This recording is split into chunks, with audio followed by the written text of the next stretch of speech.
एक सगळीकडे एक वातावरण झालं आणि म्हणून कोणी कोर्टात गेले हे बंद करायला योजना, कोणी म्हणाले ही योजना फसवी आहे.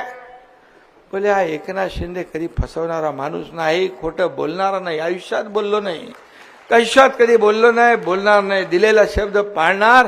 बाळासाहेब सांगायचे शब्द देताना एकदा नाही, 10 नाही, 100 वेळा विचार करा आणि आम्ही दिलेला शब्द कधी फिरवणार नाही.